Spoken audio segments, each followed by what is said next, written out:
اور ڈائریکٹ اللہ اکبر کہہ کر امام کے ساتھ رکوع میں شامل ہو گیا تو کیا اس طرح سے مسبوق کی نماز ہو جائے گی؟ نحمدہ و نصلی علی رسول الکریم، درود پاک پڑھ لیجیے۔ اللہم صلی علی سیدنا مولانا محمد الموجود والکرم وآلہ وصحبہ وسلم۔ مسبوق سے کہتے ہیں امام کے ساتھ جماعت میں شریک ہوا ہے، ایسے وقت میں امام کی ایک رکعت یا ایک سے زیادہ رکعتیں ہو چکی ہیں، ایک رکعت بھی مقتدی کی چھوٹ گئی ہے تو وہ مسبوق ہے۔ ہوتا یہ ہے کہ لوگ رکعت چھوٹ گئی، ڈر ہے کہ دوسری رکعت میں نہ چھوٹ جائے، امام رکوع میں ہیں تو اللہ اکبر کہتے ہوئے رکوع میں چلے گئے۔ سوال یہی ہے کہ لوگ جو آج کل ایسا کر رہے ہیں تو ان کی نماز صحیح ہوئی کہ نہیں ہوئی؟ اس کا حکم یہ ہے کہ نماز صحیح نہیں ہوئی، کیونکہ نماز شروع ہی نہیں ہوئی۔ نماز شروع ہونے کے لیے ضروری ہے کہ آپ کھڑے کھڑے اللہ اکبر کہیں، اللہ اکبر۔ تکبیر تحریمہ یہ فرض ہے، اس کے لیے اللہ اکبر کہنا یہ واجب ہے۔ کانوں تک ہاتھ اٹھا کر ناک کے نیچے آنا یا قریب آنا یہ سنت ہے۔ تو ایک فرض آپ نے چھوڑ دیا، یہ فرض قیام کی حالت میں کھڑے کھڑے ہی ادا کیا جائے گا۔ وہ فرض چھوٹ گیا تو نماز شروع ہی نہیں ہوئی۔ اب آپ پڑھتے رہیں، نماز شروع ہی نہیں ہوئی تو ہوگی کیا؟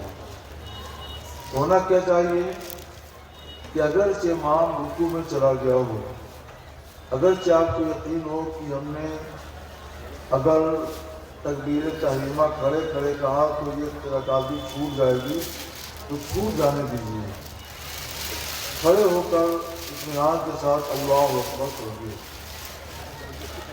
جب آپ نے قیام کی حالت میں کھڑے کھڑے اللہ اکبر کر لیا تو آپ کی نماز شروع ہو گئی۔ اب اگر امام رکوع میں ہیں ابھی تو اللہ اکبر کرتے ہوئے رکوع میں جائیے، تو 2 مرتبہ تکبیر کہنی آپ کو۔ پہلی تکبیر کھڑے کھڑے یہ تکبیر تحریمہ ہے، دوسری تکبیر کہتے ہوئے آپ رکوع میں چلے گئے تو پہلی تکبیر چھوٹ جائے گی، نماز شروع نہیں ہوگی اور نماز صحیح نہیں ہوگی۔ پہلی تکبیر بھی ہوگی جو تکبیر تحریمہ ہے تو نماز شروع ہو گئی۔ اب اگر آپ کو وہ رکعت مل گئی تو سبحان اللہ، ورنہ بعد میں آپ اس رکعت کو امام کے سلام پھیرنے کے بعد بھول جائیں گے۔ آج کل فتنہ ارتداد بڑی تیزی کے ساتھ بڑھتا جا رہا ہے، فتنہ ارتداد کا سد باب کیسے کیا جائے؟ علماء اور مسلمانوں کی اس سلسلے میں کیا ذمہ داریاں ہیں؟ فتنہ ارتداد کی شہرت بہت کی گئی، چرچا بہت ہوا یا ہو رہا، لیکن ایسا ہے نہیں جتنا آپ سن رہے ہیں۔ کچھ ہوگا، ایسا بھی نہیں ہے کہ نہیں ہے، اور ایسا بھی نہیں ہے کہ اتنا ہے جتنا آپ کو بتایا جا رہا ہے۔ تو دونوں باتوں پر نظر رکھنی چاہیے، لیکن کچھ نہ کچھ ہے۔ ارتداد کا مطلب ہوتا ہے اسلام سے پھر جانا، اسلام کو چھوڑ کر مذہب کفر کو اپنا لینا، اختیار کر لینا۔ جو لڑکیاں جاتی بھی ہیں تو ہوس پرستی کے جنون میں جاتی ہیں، ایسا نہیں ہے کہ انہوں نے اپنا مذہب ہی چھوڑ دیا واقعی مرتد ہو گئے۔ کچھ نادان ایسے بھی ہوگی جو اپنا مذہب چھوڑ کر مذہب کفر بھی اپنا لیتے ہوں گے، کچھ ایسی ہوگی جو اپنے مذہب پر رہتی ہوئی ہوس پرستی کے جنون میں مبتلا ہوں گے، ایسا بھی ہو سکتا ہے۔ لیکن عام طور پہ جو فتنہ ارتداد بولا جاتا ہے ایسا نہیں ہے۔ ایک تو وہ کثرت نہیں ہے، دوسرے یہ کہ سب مرتد نہیں ہوتی، لیکن جو بھی ہوا، جو بے راہ روی ہوئی یا ہو رہی ہے، یا کچھ اسلام سے گر جا رہی ہیں، یا ہوس پرستی کے جنون میں غیروں کے ساتھ جا رہی ہیں یا جا چکی ہیں، یہ ایسا کیوں ہوا؟ اس پر ہم لوگ کیسے لگا سکتے ہیں؟ یہ ہے سوال، اہم سوال ہے، اچھا سوال ہے۔ اس کے بارے میں یہ سمجھتا ہوں کہ لڑکیوں کے ساتھ ساتھ ہم گھر کے لوگوں کی بھی بہت زیادہ کمی ہیں، اور کئی طرح کی کمیاں ہیں۔ نمبر ایک یہ کہ ہم نہ اسلام سیکھتے ہیں اور نہ اپنے بچے بچیوں کو اسلام سکھاتے ہیں۔ ضروری ہے کہ روز بچوں کو بچیوں کو بٹھا کر تھوڑی ہی دیر صحیح، 1 گھنٹہ صحیح، بزرگوں کے، صالحین کے، اپنے صحابہ کے واقعات سنائیں، جن سے ان کے دلوں میں اللہ کا خوف پیدا ہو، اللہ کی، اللہ کے رسول کی محبت آئے۔ آپ روز اتنا درس دیجئے کہ ان کے دلوں میں اللہ کے رسول کی محبت ہو، موزے مارنے لگے، اللہ کا خوف، اللہ کے عذاب کا خوف، جہنم کا خوف ان کے دل میں بھر جائے، وہ ڈریں کہ ایسا کریں گے تو جہنم میں جائیں گی، لڑکوں کو بھی لڑکیوں کو بھی، اور ایسا کریں گے تو جنت میں جائیں گے۔ اس کے لیے صالحین کے واقعات سنائیے، صالحات کے واقعات سنائیے، جہنم تعلق جو حدیثیں آئی ہیں ان حدیثوں کو سنائیے، جنت کے تعلق جو حدیثیں آئی ہیں ان حدیثوں کو سنائیے، اللہ اور رسول کی اطاعت کے بارے میں جو اللہ اور رسول کی باتیں آئی ہیں، اچھی سی باتیں وہ باتیں سنائیے۔ لیکن کیا کسی گھر میں ایسا ہوتا ہے؟ نہیں ہوتا، گھر کے بات نہیں ہوتا ہوں۔ تو یہ تو ان بچوں کی خوش قسمتی ہے جو بچ جاتے ہیں، جو بچے ہوئے ہیں یہ ان کی خوش قسمتی ہے۔ آپ نے تو ان کو بیکار کر رکھا ہے، بیکار چھوڑ دیا ہے، تو قصور انہی کا نہیں ہے، قصور آپ کا بھی ہے۔ آپ اپنی اصلاح کر لیں اور بچوں کی تربیت کا صحیح فریضہ انجام دیں، انشاءاللہ تعالی اس کے اوپر فوراً روک لیں گے۔ ایک کام تو آپ کو یہ کرنا ہے، مگر ہمارے عوام پہ بھائی ان کو پڑھنے لکھنے سے کیا دلچسپی، اور واعظ نصیحت اور حکایات صالحین صالحات سے کیا مطلب، تو یہ سب جانتے ہیں۔ اس لیے آج کل یہ ذمہ داری ان کے ساتھ علماء کرام کی ہے، ائمہ کی ہے، مبلغین کی ہے۔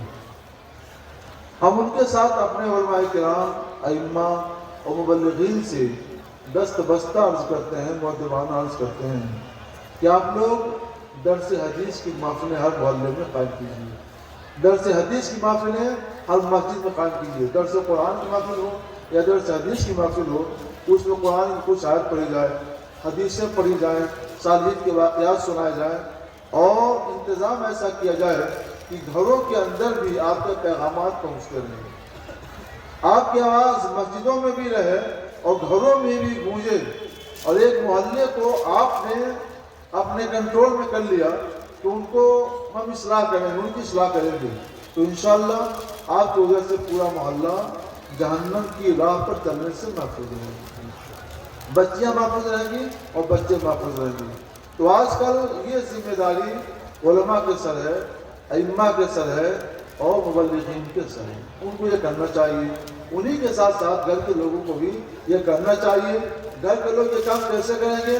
علماء کا، ائمہ کا، مبلغین کا ہاتھ بٹائیں، تعاون کریں، سب کام نہ یہ کر سکتے ہیں نہ سب کام وہ کر سکتے ہیں، آپ ان کا تعاون کیجئے اور یہ تعاون لیں، اور اس طرح سے کم ایک محلہ آپ لوگ سنوارتے جائیے، انشاءاللہ تعالی پیدا ہوگا، تو ایسی فتنے کی باتیں آپ کے کانوں تک نہیں پہنچیں گی۔ نمبر 1 یہ تو ضروری ہے، اس کے لیے پرہیز بھی ضروری ہے، تو علاج ہوا، لیکن اس کی ہر علاج کے لیے کچھ پرہیز بھی ہوتا ہے۔ یہ جو موبائل ہے ہمارے پاس، بڑے بڑے موبائل آتے ہیں، ان میں کون سی برائی ہے؟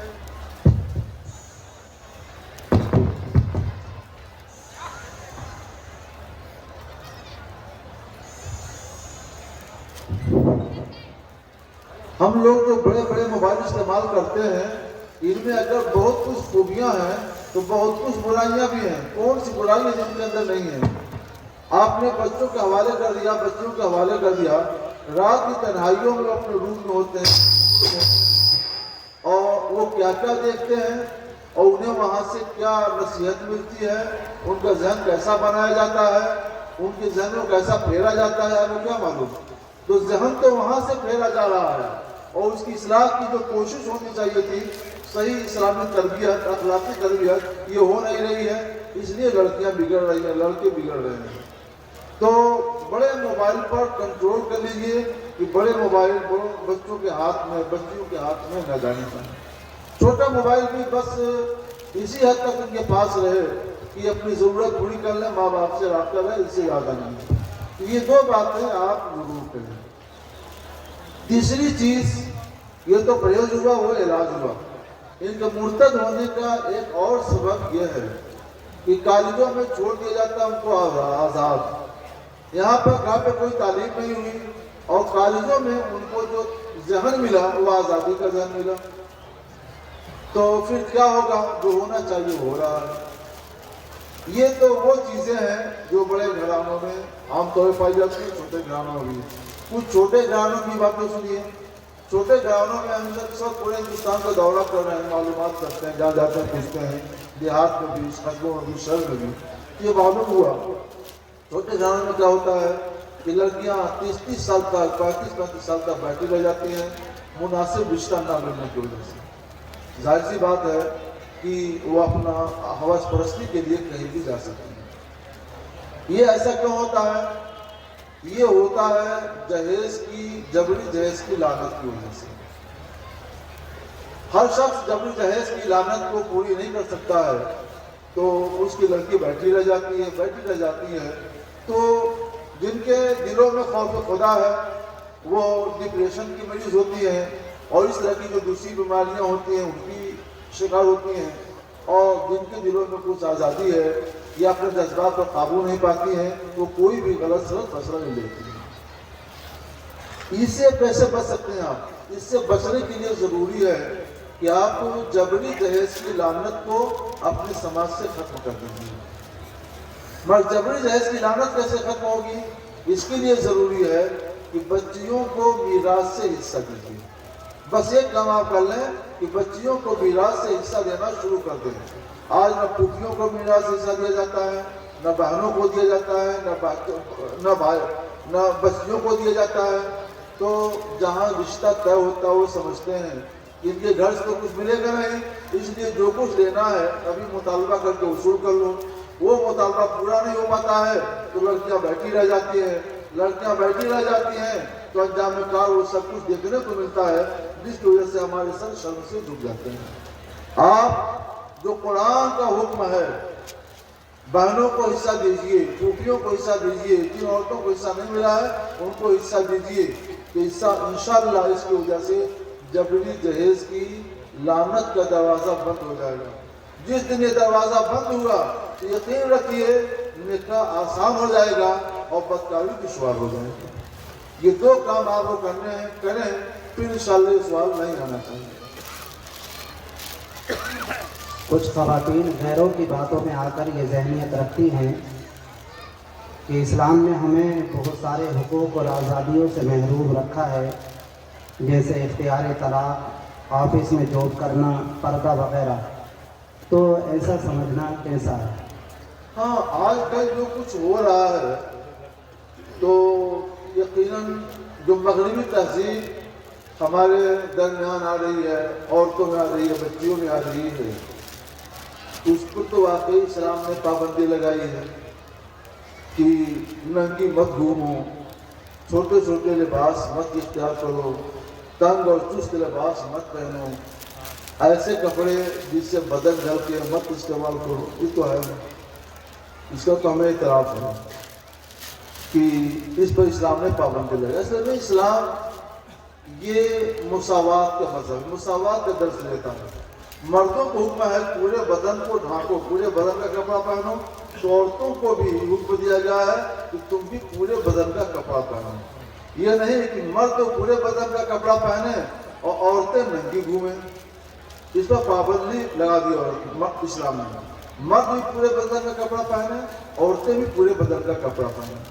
مرد بھی ایسا کپڑا نہ پہنے جس سے ان کا بدن ڈھکے, عورتیں بھی ایسا کپڑا نہ پہنے جس سے ان کا بدن ڈھکے. یہ دونوں لائنیں ایک ساتھ چلیں گی, جو مردوں کی لائن ہے یہ بھی اور جو عورتوں کی لائن ہے یہ بھی. تو آپ کو محسوس ہوگا کہ اسلام نے مساوات کا, برابری کا کیسا بہتر نظام قائم کیا ہے. مردوں کو حکم ہے کہ وہ بہت ٹائٹ, بہت تنگ اور چست لباس نہ پہنے, تو عورتوں کو حکم ہے بہت ٹائٹ اور بہت تنگ اور چست لباس نہ پہنے. اور مردوں کو حکم ہے کہ کسی اجنبی عورت کے ساتھ خلوت میں, تنہائی میں نہ وقت گزاریں. تو عورتوں کی بھی حکم ہے کہ کسی اجنبی مرد کے ساتھ تنہائی میں, خلوت میں اپنا وقت نہ ضائع, اپنا وقت نہ گزاریں. یہ دونوں کے ساتھ حکم دیا گیا ہے. مردوں کو حکم ہے کہ بے حیائی کے کاموں سے بچیں, تو عورتوں کو بھی حکم ہے کہ بے حیائی کے کاموں سے بچیں. اسلام نے کہیں تمہیں چھوڑا نہیں ہے. اسلام نے تمہیں وہی حق دیا ہے, وہ پورا حق دیا ہے جو پورا حق مردوں کو دیا ہے. فرق ایک جگہ ہے کہ اس میراث میں تو مساوات ہے کہ تم کو بھی ماں باپ کے ترکے سے حصہ ملنا چاہیے, بیٹوں کو بھی ملنا چاہیے. اس میں تھوڑا سا فرق یہ ہے کہ بیٹوں کا حصہ دگنا ہے اور بیٹیوں کا حصہ آدھا ہے. اس کی وجہ یہ ہے کہ بیٹوں کے ذمے ان کا اپنا خرچ بھی ہے, تمہارا خرچ بھی ہے, تمہارے بال بچوں کا خرچ بھی ہے. تو ان کے ذمے ڈبل یا ڈبل سے زیادہ خرچ ہے, اس لیے ان کو ڈبل حصہ دیا جاتا ہے. اور تمہارے ذمے نہ اپنا خرچ ہے نہ تمہارے بال بچوں کا خرچ ہے, تمہیں تو ایک طرح کا انعام مل جاتا ہے. تو اسلام نے کتنی مساوات رکھتی ہے, تمہارے ساتھ رعایت کی ہے, تمہارے ساتھ اسلام نے احسان کیا ہے. اس کو احساس کرو اور اسلام کی رسی کو مضبوطی سے تھامے رہو. انشاءاللہ یہ اسلام تمہیں جنت تک پہنچائے. مردوں اور عورتوں کو بالوں کے مختلف اسٹائل بنوانا کیسا ہے؟ بالوں کے مختلف اسلام میں اسٹائل تو ہے نہیں. اسلام ہے بس سیدھا سادہ مذہب ہے کہ درست طریقے کا بال رکھیے, اس سے زیادہ نہیں. اب بالوں کے جو الگ الگ اسٹائل ہیں, اگر وہ کسی سے مشابہت نہیں ہے, کسی فاسقات سے مشابہت نہیں ہے, تو تم وہ اسٹائل اختیار کر سکتی ہو. اور جو میں نے کہا تنگ چست لباس نہ پہننا اور جھلکتے ہوئے لباس نہ پہننا, یہ سب پہن سکتی ہو, مگر کہاں؟ اپنے روم میں اپنے شوہر کی حد تک.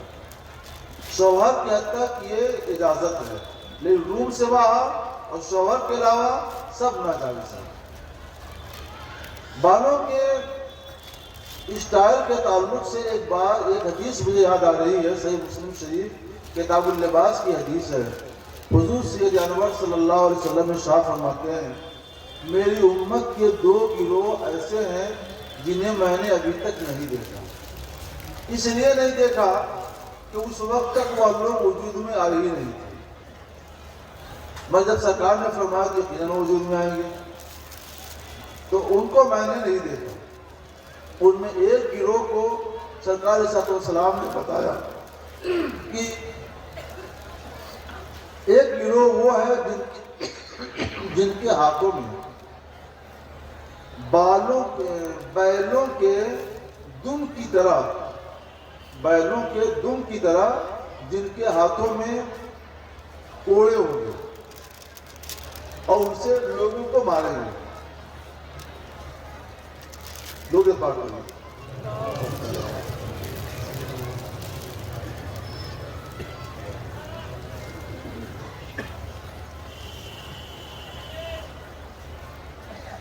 ان سے وہ لوگوں کو ماریں گے. اس زمانے میں نہیں تھا, اس لیے سرکار نے نہیں دیکھا. دیکھنے کے تعلق اس سے ہے کہ شاید موجود ہو, سامنے موجود نہیں تھی, لیکن میں نے وہ دیکھا. جب میں حج میں گیا 1996 عیسوی میں, تو میں نے وہاں دیکھا کچھ عورتیں نقاب پوش, اور ان کے ہاتھوں میں وہی کوڑے جو صفت میں نے سرکار صلی اللہ علیہ وسلم کے حدیث پاک میں پڑھی وہی کوڑے میں باتوں میں دیکھے. کوڑے ہیں اور بیلوں کی دم کی طرح سے اس کے اندر بال کی طرح سے کچھ لگا ہوا ہے, اور جو ان کی طرف سے عورتیں گزرتی ادھر ادھر ان کو مال کر کے ادھر سے ادھر ادھر سے ادھر وہ کرتے ہیں. تو میں نے جب یہ منظر دیکھا تو تھوڑا سا رک گیا کہ کیا میں نے حدیث کو صحیح سمجھا. تو میں نے آج بھی غور کیا کہ یہ سمجھا کہ میں نے حدیث کو صحیح سمجھا. یہ میں نے وہاں دیکھا.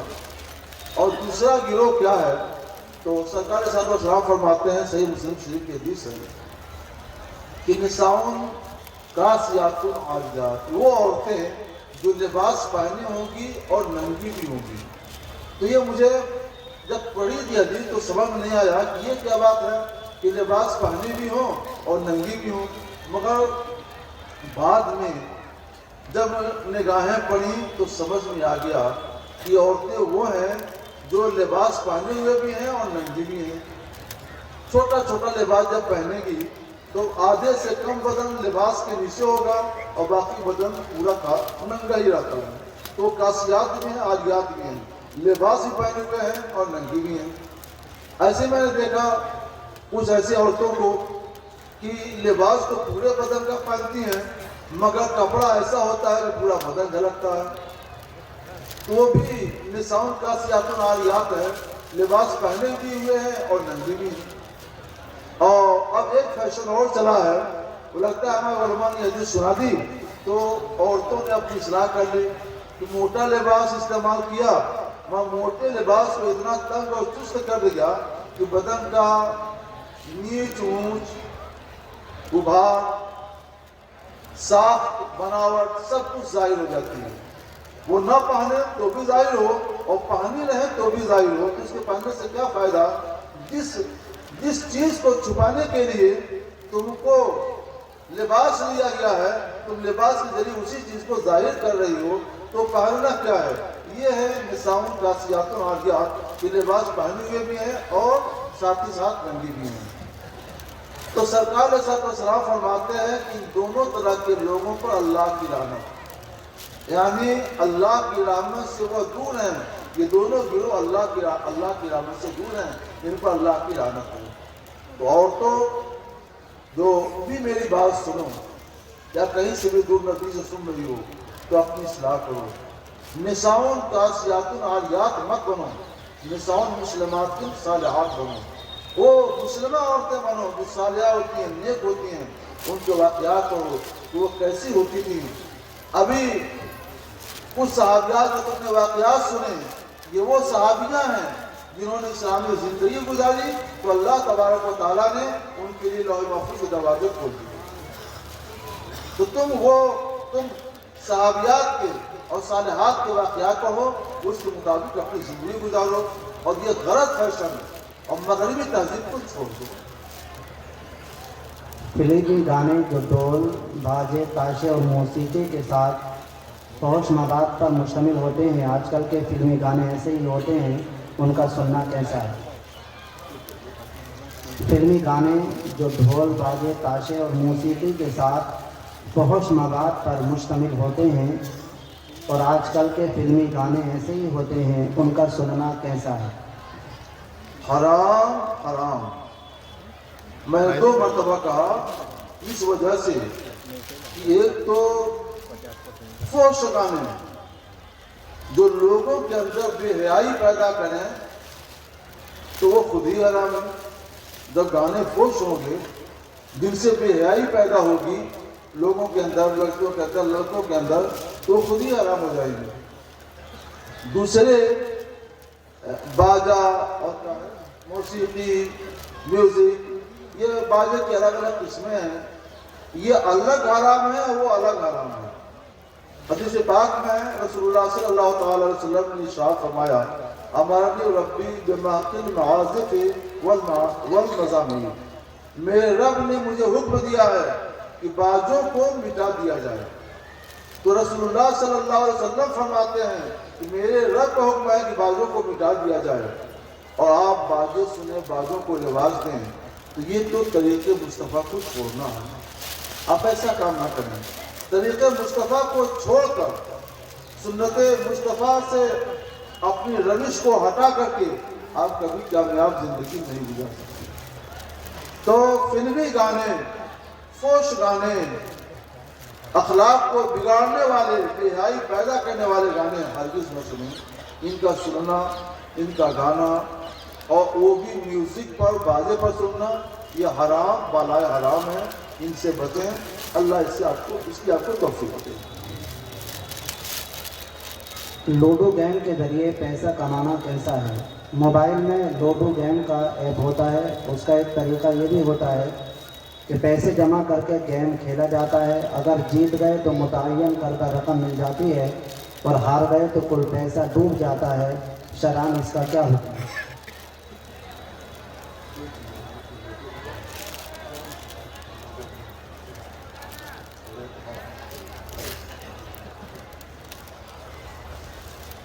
اس میں یہ جو سوال ہے، دو شرعی خرابیاں ہیں۔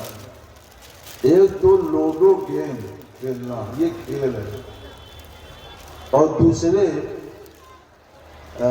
کسی ایپ کے ذریعے اس میں ہار جیت کی بازی لگا دینا، تو دو حرام کاموں پر یہ بھی مشتمل ہے۔ اگر ہار جیت کی بازی ہو تو وہ جیت گیا تو ہم اتنا دیں گے، اور ہار گیا تو ہم اتنا سا لیں گے، اس کو کہتے ہیں جوا۔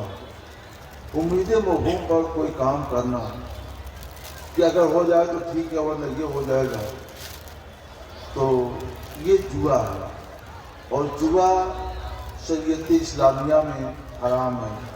قرآن نے اس کا نام لے کر کے اس کو حرام قرار دیا ہے، شراب کے ساتھ۔ انما الخمر والمیسر، شراب اور جوئے، تو کچھ اور چیزوں کو شمار کرنے بعد اللہ تعالیٰ فرماتا ہے رجس من عمل الشیطان، یہ ناپاکی ہے، شیطان کے کام ہے، فاجتنبوہ، تو تم اس سے بچو، لعلکم تفلحون، تاکہ تم کامیاب ہو جاؤ، فلاح ہو۔ تو آپ کی کامیابی جوا سے بچنے میں ہے اور شراب سے بچنے میں ہے۔ یہ جوا ہے جو نص قطعی قرآن نص قطعی کی وجہ سے حرام ہے، اور حرام قطعی ہے۔ اپنے مال کو ضائع اور برباد کرنا ہے۔ نہ تو جوئے میں کسی کا مال لینا جائز، اور نہ جوئے میں کسی کو اپنا مال دینا جائز، دونوں حرام ہے۔ اور رہا کیا مسئلہ کھیل کا، تو لوڈو کھیل ہو یا کوئی بھی کھیل جس سے جسمانی ورزش، ریاضت بدنی نہ ہو، اور اس میں کوئی مصلحت شرعی بھی نہیں ہے، تو وہ حرام ہے۔ اللہ کے رسول صلی اللہ علیہ وسلم ارشاد فرماتے ہیں کل لہو مسلم باطل الا خلاص، مسلمان کا ہر کھیل باطل ہے، تین چیزوں کو چھوڑ۔ وہ تین چیزیں کون ہیں؟ اپنی بیوی کے ساتھ کھیل کود، یہ حلال ہے۔ اپنے گھوڑے کو سدھانا، اس کو چلنے کی صحیح تربیت دینا۔ اور تیسری چیز کیا ہے؟ یہ ہے تیر بازی۔ اس زمانے میں تیر سیکھتے تھے لوگ، آج کل اس کی جگہ پہ کچھ اور بھی باتیں آ گئی ہیں۔ یہ تین کھیل وہ ہیں جن کو کھیل کے عنوان سے جانا جاتا ہے، مگر حقیقت میں یہ کھیل نہیں ہے، بلکہ یہ بہت بڑی مصلحتوں پر مشتمل ہے۔ مثلا بیوی کے ساتھ کھیل کود کرنے کو تو کھیل کود ہوا، لاو لہو ہوا، مگر حقیقت میں عالم انسانی کی بقا اسی کھیل کود پر موقوف ہے۔ اگر یہ لہو لعب نہ ہو تو عالم انسانی کبھی کا ختم ہو چکا ہوتا ہے۔ تو کتنی بڑی مسئلہ ہے یہ۔ گھوڑے کو سدھانا سواری کے لیے، جانے آنے کے لیے، سامان لادنے ڈھونے کے لیے یہ بہت ضروری تھا۔ ٹھیک ہے، آج کے زمانے میں بائک ہے، فور ویلر ہے، اور ہوائی جہاز ہے، ٹرین ہے، بہت چیزیں ہیں، لیکن جب یہ نہیں تھا تو اس زمانے میں وہ چیزیں ضرور تھیں۔ آج بھی گھوڑ سواری کی مشق اچھی بات ہے، لیکن جو گھوڑ سواری کی مشق نہیں کر پا رہے ہیں تو اس کا مطلب یہ نہیں کہ اس کی ضرورت نہیں ہے، تو آپ وہ کام ہی چھوڑ دیں۔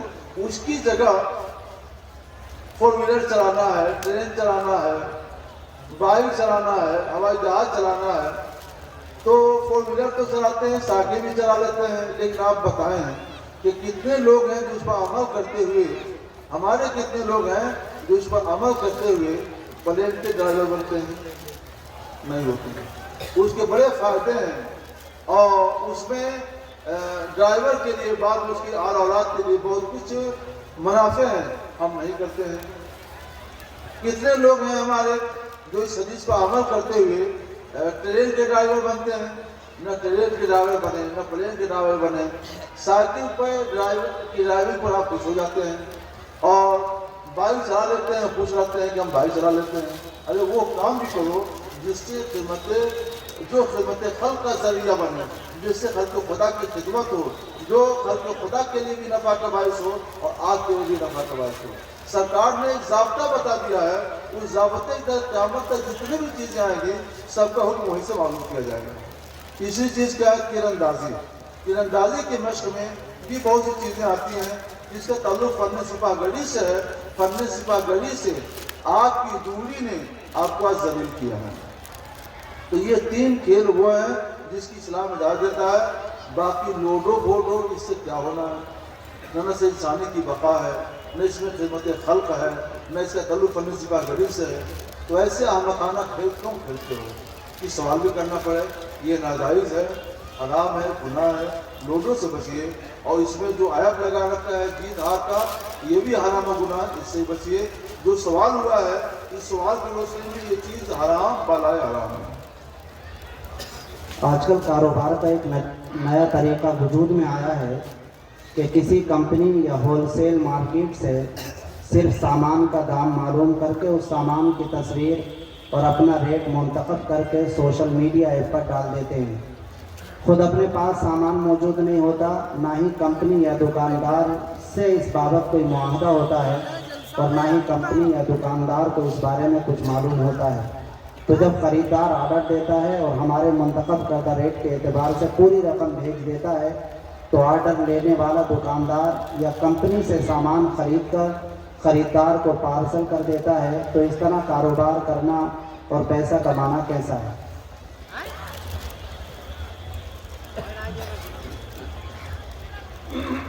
آج کل کاروبار کا ایک نیا طریقہ وجود میں آیا ہے کہ کسی کمپنی یا ہول سیل مارکیٹ سے صرف سامان کا دام معلوم کر کے اس سامان کی تصویر اور اپنا ریٹ منتخب کر کے سوشل میڈیا ایپ پر ڈال دیتے ہیں. یعنی سامان کی تصویر موبائل کے ذریعے اور ریٹ بھی بتا دیا کہ یہ سامان ہے اور یہ ریٹ ٹھیک ہے.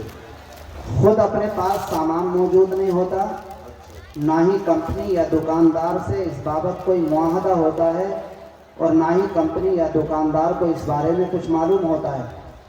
تو جب خریدار آرڈر دیتا ہے اور ہمارے منتخب کردہ ریٹ کے اعتبار سے پوری رقم بھیج دیتا ہے تو آرڈر لینے والا دکاندار یا کمپنی سے سامان خرید کر خریدار کو پارسل کر دیا جاتا ہے. تو اس طرح کاروبار کرنا اور پیسہ کمانا کیسا ہے؟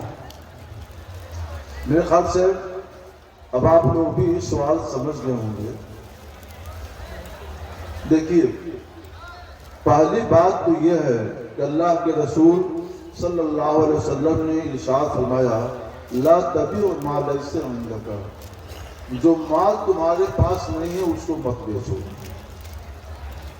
تو جب جناب کے پاس مال ہی نہیں ہے تو مال کی تصویر ڈال کر کے اس کا اشتہار دے رہے ہیں, اس کے دام بتا رہے ہیں.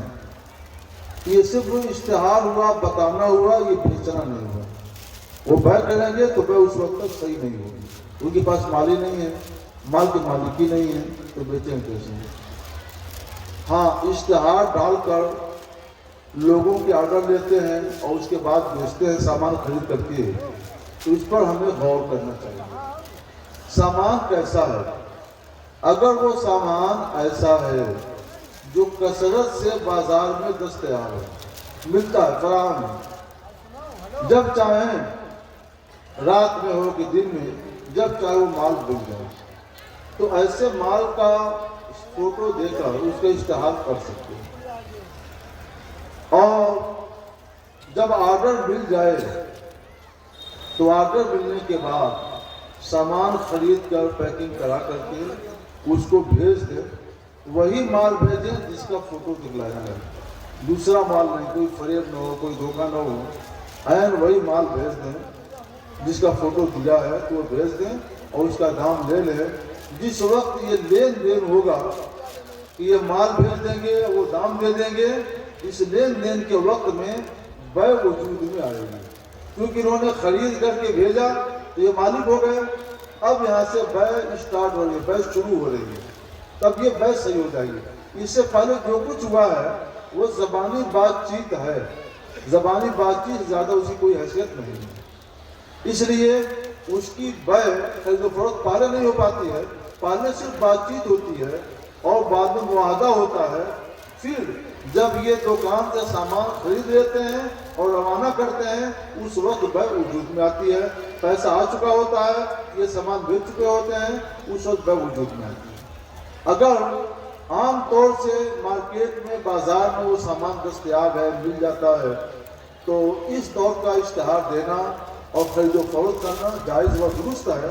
اور اگر عام طور پہ دستیاب نہ ہو, ڈر ہے کہ آج اشتہار دے رہے ہیں 2-4 دن میں ختم ہو جائے گا, تو اس کا اشتہار نہیں دینا چاہیے کہ اس سے لوگ کسی نہ کسی فریب میں مبتلا ہوں گے, اور اس سے ہم کو بچنا چاہیے.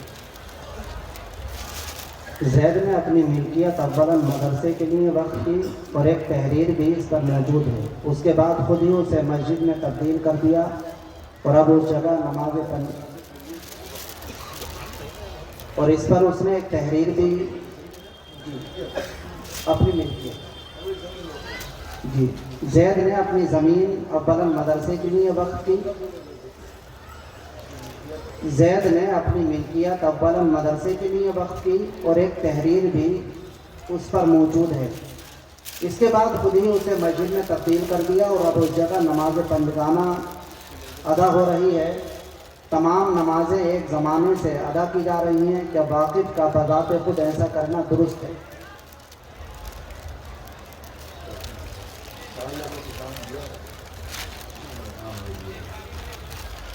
اس طرح کے جو مسائل ہوں انہیں مل کر پوچھنا چاہیے یا پوری بات پوچھنی چاہیے.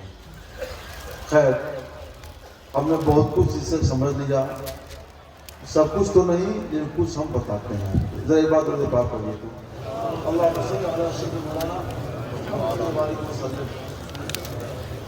یہ بات آپ ملکیت کی نہیں, بات زمین کی ہے, کیونکہ زمین کوئی مسجد بنائے گا تو زمین وقف کی مدرسے کے لیے, اور یہ لکھ رہے ہیں کہ اس کو مسجد میں تبدیل کر دیا. اگر اس پوری زمین کو واقعی مسجد میں تبدیل کر دیا کہ جہاں نماز ہوتی ہے, اذان ہوتی ہے, جماعت ہوتی ہے, تو یہ کام برا ہوا. کیونکہ وقف کو بدل دینا, وقف کے مقصد کو بدل دینا یہ جائز نہیں ہے. مسجد کو مدرسے کی شکل میں بدل نہیں سکتے ہیں اور مدرسے کو مسجد کی شکل میں نہیں بدل سکتے ہیں. یہ تو ایک عام حکم ہے, لیکن ہم لوگوں کو حکم ہے کہ سوال کے ذریعے سائل کو بھی سمجھا جائے, سائل کی نیت کو بھی سمجھا جائے, اور جو اس نے چھپا رکھا ہے اس کو بھی سمجھنے کی کوشش کی جائے.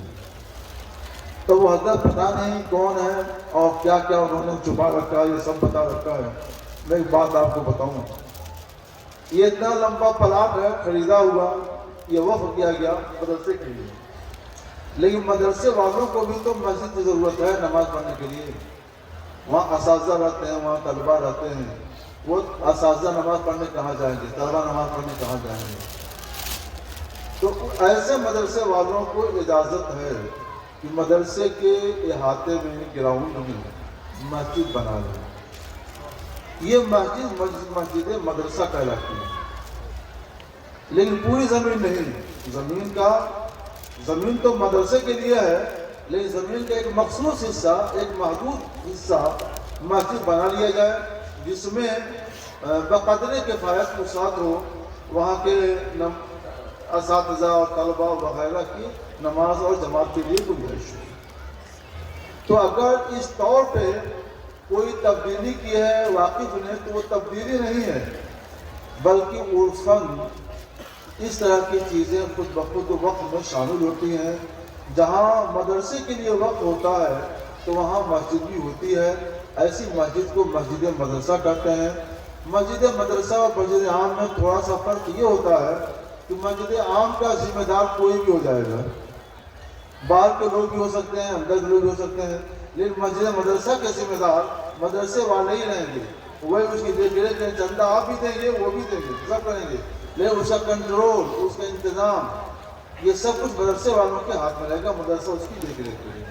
تو مسجد مدرسہ ہے، یہ صورت جائز ہے۔ اگر ایسا کسی مدرسے میں ہوا ہے تو وہ جائز ہے، اور پہلے جو میں نے بتایا پوری زمین کوئی مدرسے کی پوری زمین کوئی مسجد بنا دیا تو وہ ناجائز ہے۔ کفریہ کلمات لکھے ہوئے کپڑے پہن کر نماز پڑھنا کیسا ہے؟ لکھے ہوئے کپڑے پہن کر نماز پڑھنا کیسا ہے؟ کپڑا کا پاک ہونا ضروری ہے، تو اگر پاک کپڑے پہن کر کوئی نماز پڑھتا ہے تو نماز تو صحیح قرار دی جائے گی، لیکن جو کفریہ کلمہ کپڑے پر لکھا ہوا ہے، چھپا ہوا ہے، وہ ناپاک ہے، وہ ناجائز ہے، اس کا نہ اشتہار ہونا چاہیے اور نہ ہی اس کو پہننا چاہیے، اس کے پہننے سے بھی بچنا چاہیے۔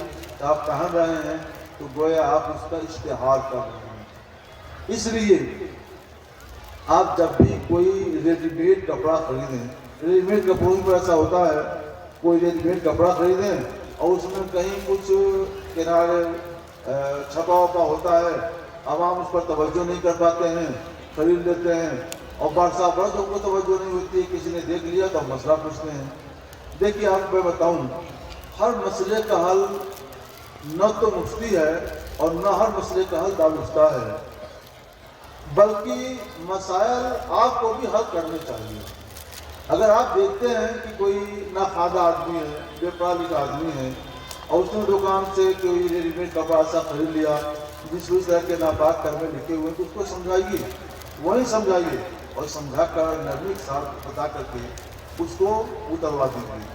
اگر وہ غریب ہے تو کہہ دیجیے کہ جتنے میں اس کو خریدے ہو اس سے زیادہ مجھ سے لے لو، 50 میں خریدے ہو لو، 60 کو مجھ سے لے لو، جاؤ بازار فصل خرید لو، یہ تم اس کو واپس آؤ۔ اس یہ جذبہ بھی تو آپ کو پیدا کرنا چاہیے۔ ہم نے اصلاح کا جذبہ جو کچھ سیکھا ہے وہ دو ہے، یا تو اگر کوئی ننگا ہو رہا ہو تو پکڑ کو اس کو اور ننگا کر دیا جائے کہ کیا تھوڑا سا ننگا ہو رہے پورے ننگے ہو جائیں۔ یہ ہونا یہ چاہیے تھا کہ اگر کچھ ننگا ہونے قریب ہے تو کپڑا دے کر اس کی سر پوشی کر دی جائے۔ ہم نے چھپانا نہیں سیکھا، ننگا کرنا سیکھا ہے۔ اور دوسرا حال یہ سیکھا ہے کہ مفتی کے حوالے کر دیا جائے، اب مفتی صاحب جانے اور یہ جانے، ہم بیٹھ کر تماشا دیکھیں گے۔ یہ جذبہ بھی غلط ہے۔ آپ کی بھی ذمہ داری ہوتی ہے کہ آپ اس کو کنٹرول کریں۔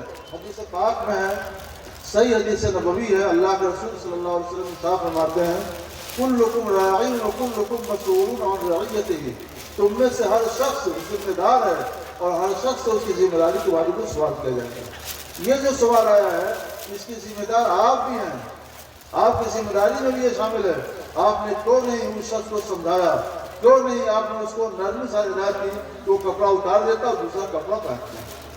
صرف دارالفتہ اور مفتی اس کی ذمہ دار نہیں ہے، ہم ذمہ دار ہیں، اور الحمدللہ ہم بتاتے ہیں، سمجھاتے ہیں، جہاں تک ممکن ہوتا ہے معاشرے کو درست راہ پر چلانے کی کوشش بھی کرتے ہیں، مگر آپ کا بھی تعاون ضروری ہے۔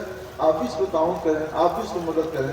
جب تک آپ کا تعاون نہیں ہوگا ہم اس کو پورے طور سے کامیاب نہیں ہو سکتے۔ نماز صحیح ہے مگر وہ کپڑا پہننا ناجائز ہے۔ جن صاحب کہاں کبھی واقعہ ہو وہ اس آدمی سے ملیں، اس کو سمجھائیں، مسئلہ بتا دیں اور کپڑا رکا دیں کہ اگر اتار سکتا ہو تو اتار کر دوسرا کپڑا پہنے، ورنہ اس کے لیے اچھے کپڑے کا انتظام کر لے جائے، وہ کپڑا لے کر کے کہیں بھی تک پکڑ دیتے ہیں۔ میری تقدیر ہی خراب ہے یا میری قسمت ہی بری ہے، ایسا کہنا کیسا ہے؟ اچھا یہ کوئی اور میری تقدیر ہی خراب ہے یا میری قسمت ہی بری ہے، ایسا کہنا کیسا ہے؟ میری تقریر خراب ہے، کچھ بات ہے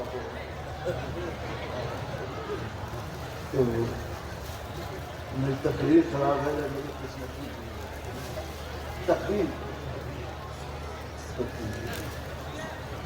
یہ سب باتیں بھی عوام ناخواندہ جاہل لوگ اس طرح کی باتیں بول رہے ہیں جو محتاج ہوتے ہیں یا ان کے یہاں جو منشا مال نہیں مل پاتا، دولت نہیں مل پاتی، کشادگی نہیں مل پاتی، بیٹے بیٹی کی شادی بڑے مالدار گھرانوں میں نہیں ہو پاتی، اور دوسروں کو دیکھتے ہیں کہ اس طرح کی باتیں بولتے ہیں۔ حدیث پاک میں ہے سرکار نے فرمایا تعدل فقر ان یکون کفرا، قریب ہے کہ محتاجی کفر ہو جائے، یہ وہی چیز ہے۔ اس میں کچھ توجیہ و تعویل بھی ممکن ہے، دارالفتہ میں جائے تو ہم لوگ کچھ مزید تفصیل سے لکھ سکتے ہیں، مگر ہم یہاں یہی بتائیں گے کہ یہ کلمہ اپنے ظاہر کے لحاظ سے کفر ہے۔ اللہ رب العزت جل جلالہ کی ناشکری ہے اور بہت بڑی ناشکری ہے ایسا کلمہ نہ بولے، اور جس نے بھی ایسا کلمہ بول دیا ہو اس پر لازم ہے کہ وہ اس سے توبہ کرے، کلمہ پڑھ کر ایمان کی تجدید کرے، اور بہتر یہ ہے کہ اپنے گھر میں بیٹھ کر گھر ہی کے دو گواہوں کی موجودگی میں اپنی بیوی کے ساتھ نکاح کرے، یہ کلمہ، اور آئندہ ایسا کلمہ ہرگز وہ اپنی زبان پر نہ لائے۔ یہ بری بات ہے، اللہ کی بڑی ناشکری ہے، اس کی وجہ سے کبھی بھی ایمان ضائع ہو سکتا ہے، لہذا اس سے بچا جائے اور اپنے ایمان کی حفاظت کی جائے۔ بیوی کے شوہر پر اور شوہر کے بیوی پر شرعاً کیا حقوق عائد ہوتے ہیں تاکہ دونوں ایک دوسرے کے شرعی طور پر حقوق ادا کر کے گھر کے ماحول کو خوشگوار بنا سکیں؟ حقوق تو کئی ایک ہیں، مثلا شوہر پر حق ہے کہ بیوی کو رہائش کے لیے مناسب مکان دے، مناسب لباس دے، کھانے پینے کا مناسب بندوبست کرے، اور نماز کے لیے اور دوسری عبادتوں کے لیے اس کے لیے مناسب انتظام کرے، یہ اس کے اوپر حق ہے۔ عورت کے ذمہ شوہر کا حق یہ ہے کہ اس کو اپنا حاکم جانے اور ہر جائز اور صحیح بات میں اس کی اطاعت کرے، اس کی فرما برداری کرے، اس کے ساتھ نرمی سے اور اچھے اخلاق سے پیش آئے۔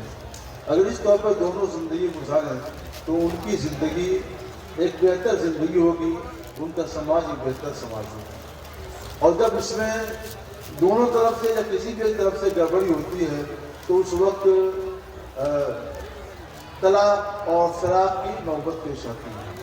اس لیے عورت کو چاہیے کہ ہمیشہ اپنے شوہر کے ساتھ نرمی سے اور محبت سے اور اچھے اخلاق سے پیش آئے، اور شوہر کو چاہیے کہ اس کی جو جائز ضرورتیں ہیں جو اس پر فرض ہیں یا واجب ہیں یا کم سے کم ایسی ہیں جس کو کر دینا چاہیے تو اس کی ان حاجتوں کو وہ پوری۔ یوٹیوب کی کمائی کا شرعی کیا حکم ہے؟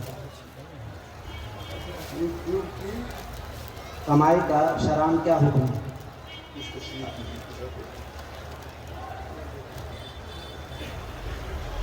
سنا ہے میں نے کہ لوگ یوٹیوب پر اپنا چینل چلاتے ہیں اور جب ایک مخصوص مقدار میں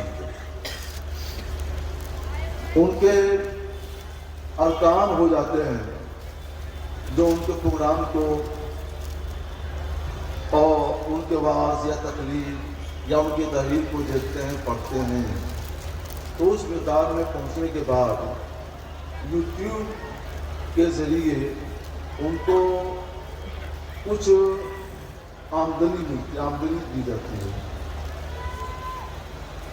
جو ایک طرح کی اجرت ہے۔ اجرت کا اصول یہ ہے کہ جائز کام پر اجرت جائز اور ناجائز کام پر اجرت ناجائز۔ آپ جائز کام کریں اور جائز کام پر اگر وہ آپ کو اجرت دیتے ہیں تو ان کا دینا بھی جائز اور آپ کا لینا بھی جائز۔ اگر بات یہیں تک ہو، ہم بھی خوش آپ بھی خوش، نہ کچھ ہے، ایسا نہیں بات یہیں تک ہے۔ اسے یوٹیوب کو کیا ضرورت پڑی ہے کہ آپ اپنے مذہب اسلام کی تبلیغ کریں اور آپ کو وہ بہت کچھ تنخواہ دیں؟ کیا ضرورت پڑی ہے؟ وہ تو کاروباری ادارہ ہے، تو آپ پیغام اسلام دیں نہ دیں، اسلامی احکام اور تبلیغ کریں نہ کریں، اس سے کوئی مطلب نہیں۔ وہ کیوں دیتا ہے آپ کو؟ اصل میں آپ کے جو پروگرام ہوتے ہیں، مثلا تلاوت قرآن ہو رہی ہے اور تلاوت قرآن ہونے کے درمیان ہی کوئی لڑکی آ کر مثلا ناچنا شروع کر دیتی ہے اور کوئی اشتہار دے جاتی ہے، تقریر اچھی سے اچھی چل رہی ہے، عشق رسول پر تقریر چل رہی ہے، اور پھر فسق پر، بے حیائی پر، فواحش کے کاموں پر مشتمل دوسرے پروگرام وہ شروع کر دیتا ہے یوٹیوب، اور آپ ادھر کے بجائے ادھر چلے جاتے ہیں۔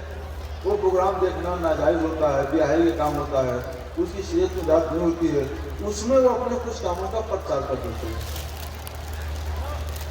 تو آپ کے آدمی جب زیادہ ہو جائیں گے تو تھوڑی دیر میں ان کا پرچار لاکھوں لوگوں تک ہو جائے گا۔ تو اس کی وجہ سے وہ آپ کو پیسہ دیتے ہیں کہ آپ بھی ہمارے لیے لوگوں کی بد میں سزا دیں تاکہ ہم ان کے درمیان اپنا پرچار کر دیں۔ آپ نے لوگوں کی بد میں سزا دی، انہوں نے 1 منٹ کے اندر، آدھے منٹ کے اندر اپنا پرچار کر دیا۔ آج ہم یہ چاہیں کہ اتنا بڑا مجمع ہم کو مل جائے تاکہ ہم اپنا یہ پیغام، اسلام کا پیغام پہنچائے، تو نہیں ہو سکتا ہے۔ یہ تو برکت ہے صاحب البرکات کی کہ ہم آپ یہاں پہ جمع ہو گئے تو ہم نے بھی موقع سے فائدہ اٹھا لیا اور آپ کو صاحب البرکات کا کچھ پیغام پہنچا۔ تو یہ جو مجمع یہاں اکٹھا ہے، یہ صاحب البرکات کا فیض ہے، فیضان ہے۔ وہاں یوٹیوب کے مارکیٹ میں جو لاکھوں کا، ہزاروں کا مجمع آپ اس کے لیے فراہم کر رہے ہیں، تو یہ آپ اس کا بہت بڑا کام کر رہے ہیں۔ مجمع آپ نے لاکھوں کا فراہم کر دیا اور اس نے آدھے منٹ میں کسی لڑکی کو بھیج کے اپنا پروگرام دے دیا، اشتہار ہو گیا۔ جب اتنا بڑا کام آپ نے اس کا کر دیا تو وہ بھی آپ کو جو کچھ دے گا نا، اور وہ کچھ دیتا ہے، تو وہ جو دیتا ہے اس کام کے لیے دیتا ہے کہ آپ نے اس کے لیے مجمع فراہم کیا، آپ نے مجمع فراہم کیا اچھے کام کے لیے۔ تو آپ صاف صاف کہہ دیں کہ ہم یوٹیوب پر صرف یہ نیک اور جائز کام کریں گے جس کا تعلق اخلاق کو بنانے سے ہوگا، بگاڑنے سے نہیں ہوگا۔ ہمیں کوئی اجرت نہیں چاہیے، ہم اجرت کے لیے نہیں کرتے ہیں، یہ دقت دے دینا چاہیے، پھر آپ کریں۔ اور اس کے باوجود اگر ایڈ آتا ہے تو دیکھنے والوں کو چاہیے کہ ایسے وقت میں اپنی نگاہیں نیچی کر لیں، اور جب وہ ایڈ ختم ہو جائے تب اس کو دیکھیں۔ ان شرطوں کے ساتھ اجازت ہے۔ حضرت یہ فرمائیں، کیا مریدہ کے حق میں مرشد محرم ہوتا ہے کہ نہیں؟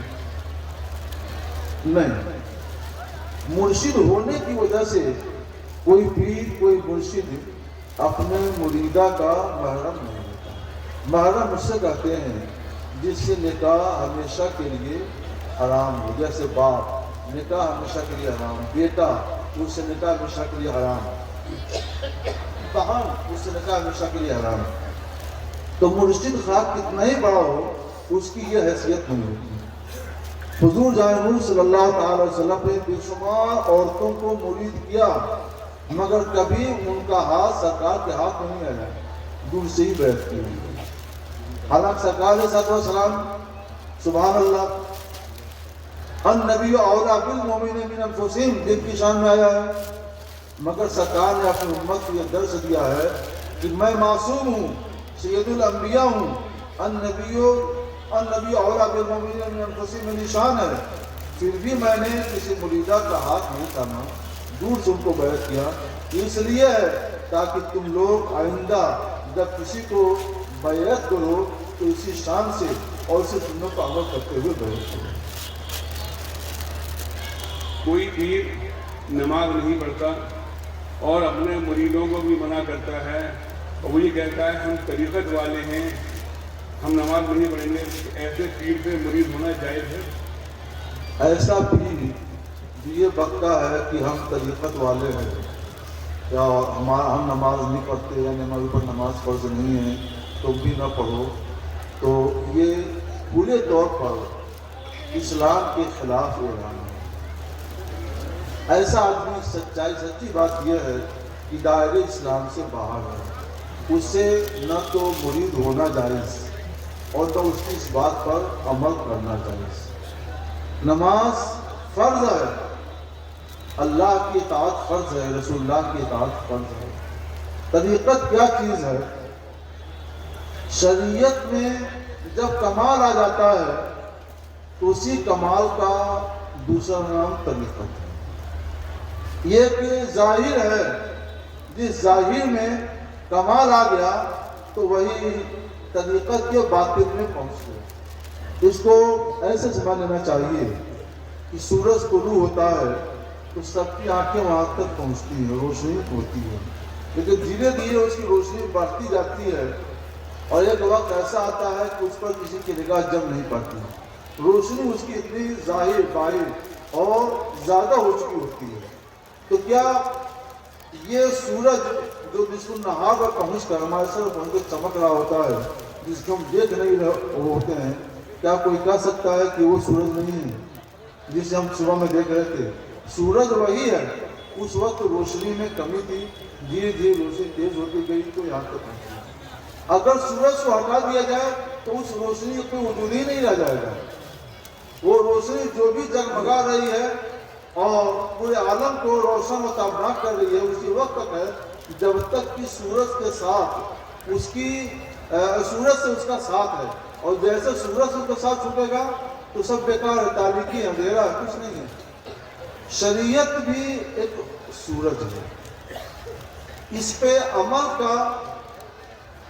کی روشنی بڑھتی جاتی ہے، ایک وقت ایسا آتا ہے کہ روشنی بہت بڑھ جاتی ہے اور اس کا نام طریقت دے دیا جاتا ہے۔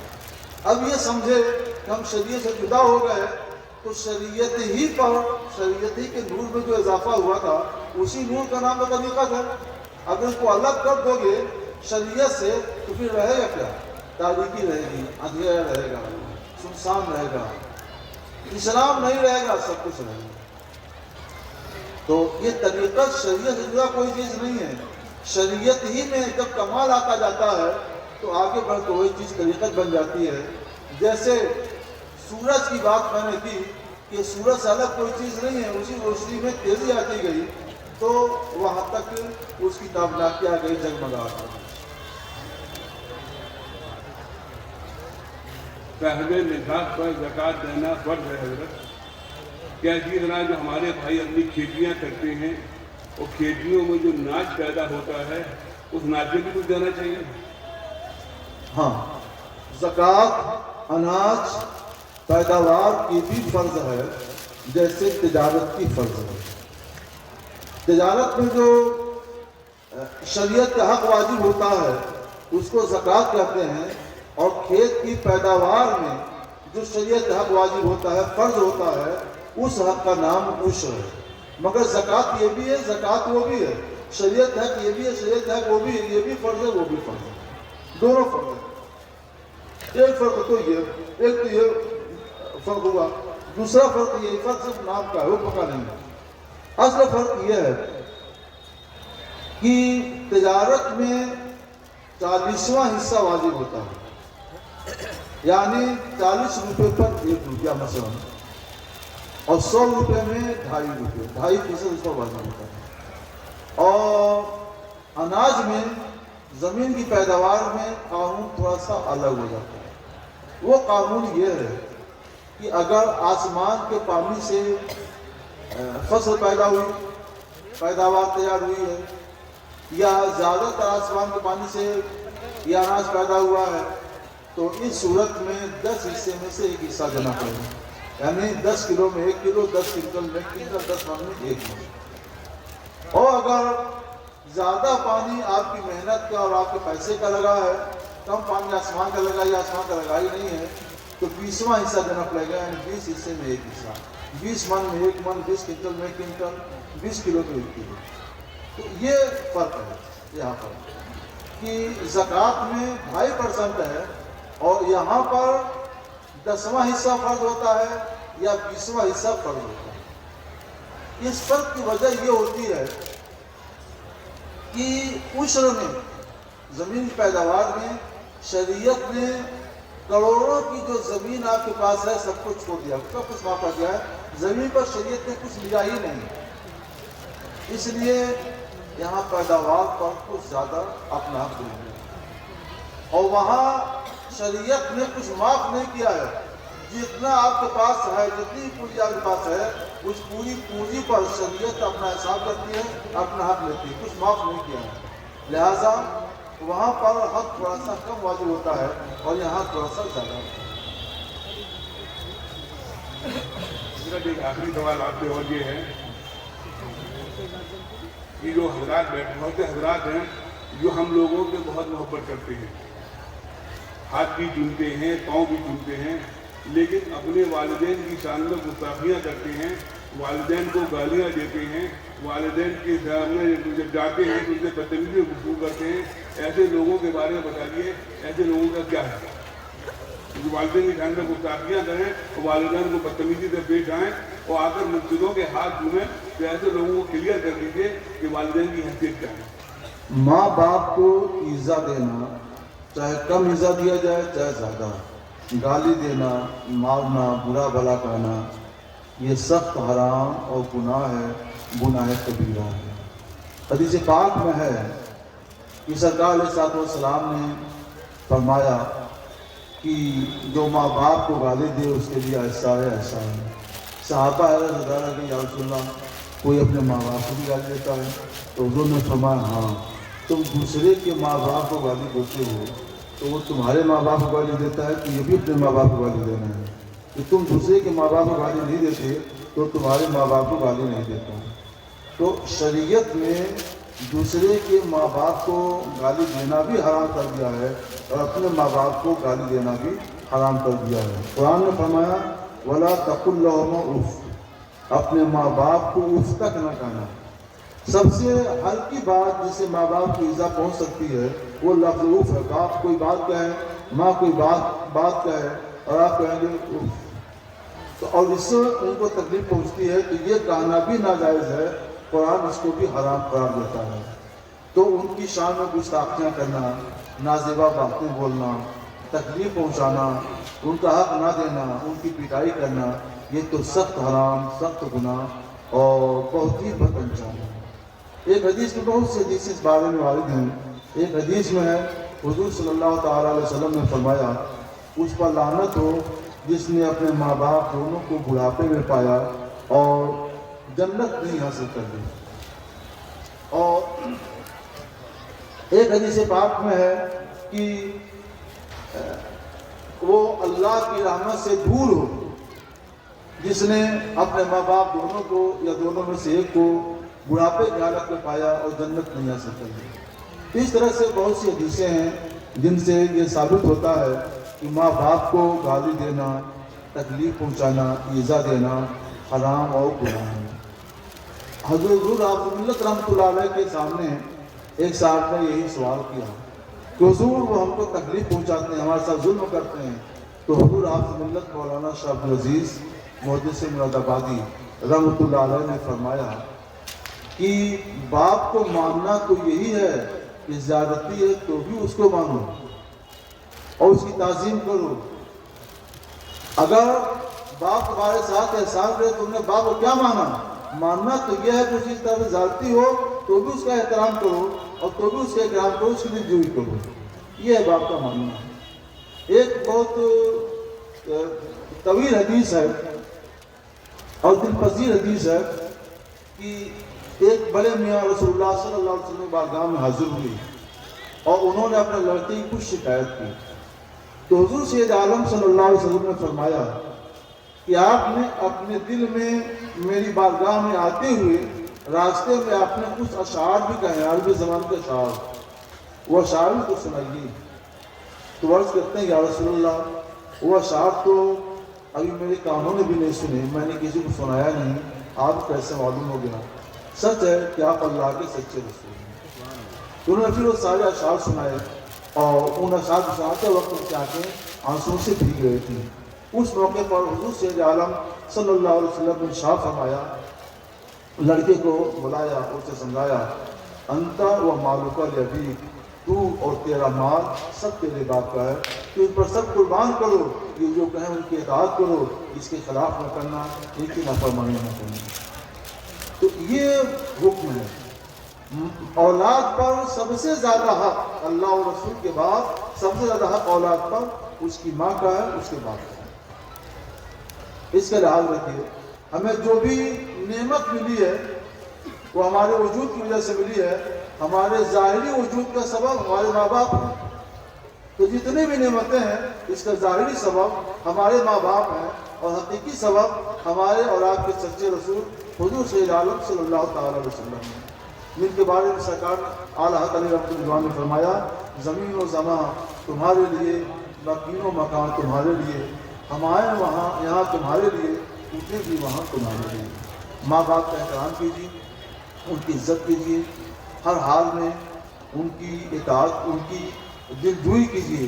یہاں تک کہ ماں باپ کافر ہوں تو ان کے بارے میں بھی قرآن ہدایت دیتا ہے وَصَاحِبْهُمَا فِي الدُّنْيَا مَعْرُوفًا، دنیاوی معاملات میں، دنیاوی زندگی میں ان کے ساتھ اچھا سلوک کرے. تو ماں باپ کا حکم کا مرتبہ اتنا عظیم ہے. ان کی قدر کیجیے، ان کی دلجوئی کیجیے، ان کے لیے کبھی بھی کوئی ایسی بات نہ بولیے جس سے ان کے دل کو کچھ بھی ٹھیس پہنچے، ان کے دل کے ملال ہو. ہرگز ایسا نہ ہو.